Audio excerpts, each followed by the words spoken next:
Chapter 8. It was 6 months after I met him. 6 months and a great new relationship. Everything was going great. School was out for spring break, and we were on our way back from Florida. He is afraid of flying, so we were on a bus. I hate the long rides and cramped feeling of riding in a box. Worse, it was a 12-hour ride. All of our friends would be back long before us. I tried to look at the bright side. We get to spend some time together.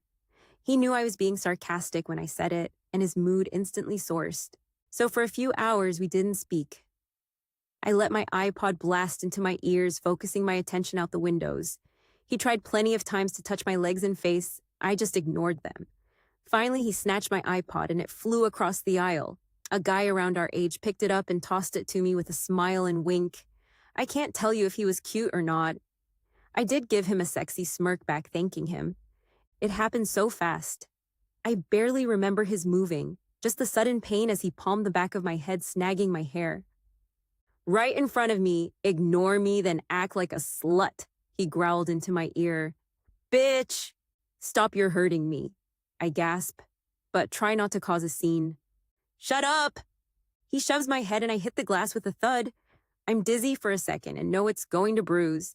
He grabs me instantly, apologizing, saying it was a mistake. He had a lot of stress going on with the team and all. So yes, I let it go. I forgave him.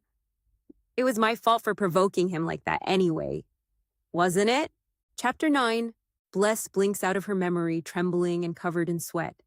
She clings to the arm around her shoulder without realizing it. Calm down, it was only a dream. She looks over to see Lucifer and doesn't flinch, feeling his free hand wipe her face with a napkin. It was a memory. She eases away. Thank you. Then she notices that they are in a cab. When did we change rides? She asks.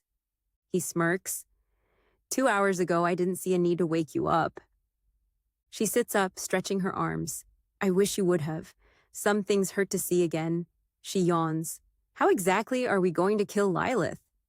He smiles. So you're committed to the cause. Well, I'm here, and despite my doubt, I don't want to die anymore. Good, now pay attention to what I'm going to say because it may startle your human mind. He is sliding the distition shut. Lilith is a flame, a jinn, one of the oldest born not long after myself. She didn't fall like myself, didn't despise man in the beginning, she loved him. And despite man's belief, Adam didn't begin with Eve. His first love was Lilith. She taught him the secrets of things and how to manipulate elements, and she bore his first child. Bless is shaking her head. You're telling me Adam had a wife before Eve? What happened to her children? A forgotten aspect of history, but they are the creatures of the underrealm. That's off subject.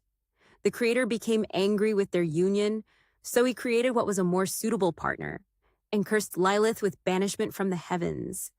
In return, she convinced Eve to eat from the tree of life, removing them from Eden and their immortality. So we were damned by a scorned woman, and they say it was you.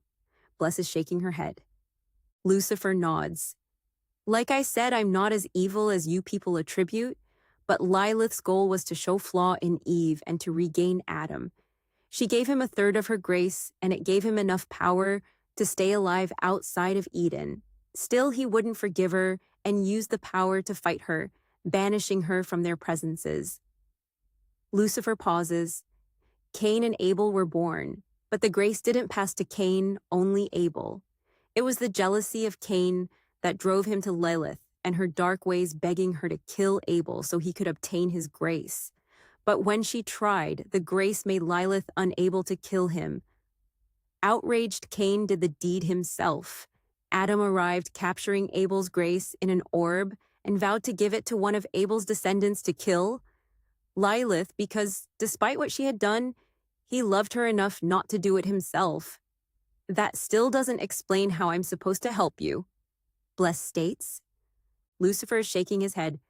Bless, you're the last pure descendant of Abel, and with his grace, you'll be able to kill Lilith. This is what you meant about it in my blood, but I don't feel any different than anyone else. But you are. Abel was selfless, sacrificing his own well-being, allowing Cain to kill him when he could easily have saved himself. Your ancestors are the martyrs.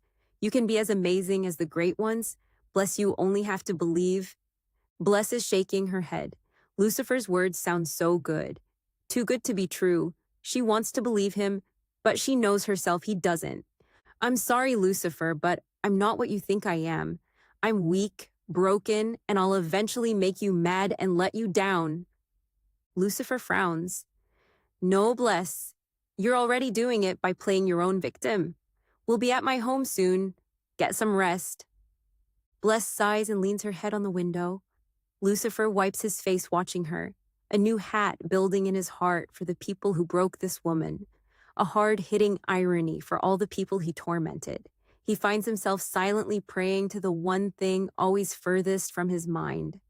Creator, please heal this woman because, in my lack of understanding your plan, I believe the burdens you placed on her were too much. Chapter 10. The cab stops in front of a beautiful mansion. The entire front side is made of glass, perfect modern design. Tall oak trees line the sides, and a dozen steps lead up to two open doors. Bless steps out of the cab, stretching her arms. This is your house. Lucifer finishes paying the driver. One of them, this is the smallest. Now let's go. I need to retrieve the orb, and you need a shower. He starts for the door. That was subtle, Bless says, then follows a step behind him. They enter the house, and a strong aroma greets them. If the outside was the epitome of modern, then the interior is its equal, only older. The main room is wide and tall. Two staircases curve to a second and third floor. The nails gloss a dark green marble. The walls are the purest white, matching the marble floors. Bless is in awe of the decor, mostly by the enormous crystal chandelier. Its dangling pieces shine like diamonds, but there are too many for each to be real, and the beach ball-sized topaz seeming to float in the center like a star captivates her attention. Up the right stairs. Lucifer points. That hallway. Pick any room. They all have showers and all the necessities. Clothes? I'll bring something. I'm going to retrieve your orb. Feel free to look around, explore. Bless carefully starts walking up the stairs. Lucifer waits for her to move into the hallway before he walks to the center of the room. He looks up directly under the chandelier. His body lifts off the ground, floating until he is at the height of the topaz. The shards of diamond splits as he reaches forward. His hand goes into the topaz with a flicker of orange light. He gasps as his hand grips a yellow orb no bigger than a baseball. He pulls it free and the chandelier begins falling apart. Shards of diamond fall like leaves but shatter like glass on the floor. As he tucks the orb in his jacket, the topaz hits the floor, shattering in a rainbow of flashing rays.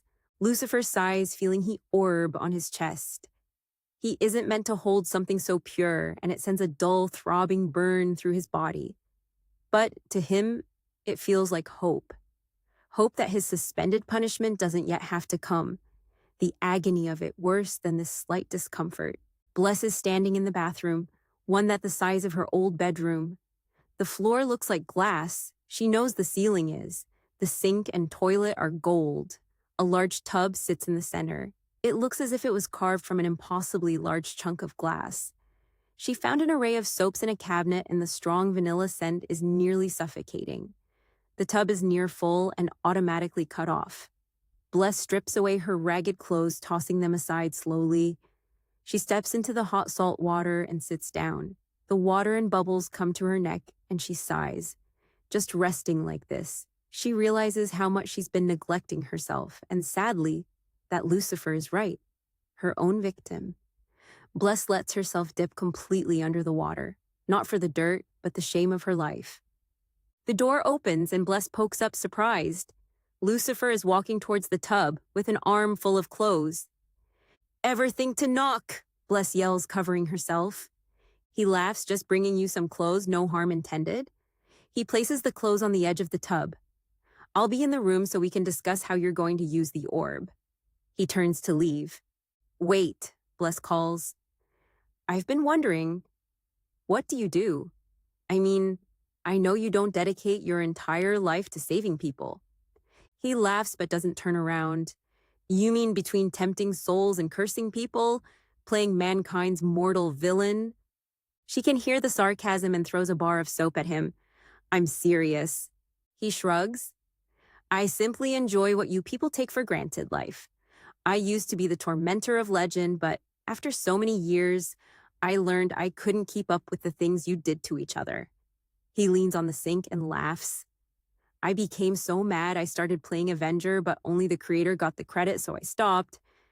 It's why I just live now, wandering unless some idiot summons me or gets out of control like Lilith. What are you going to do after, if we succeed?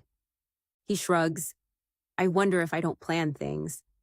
I wish I could live so carefree. You can, and I'll show you how. He laughs. Will you accept the devil's invitation? Bless laughs.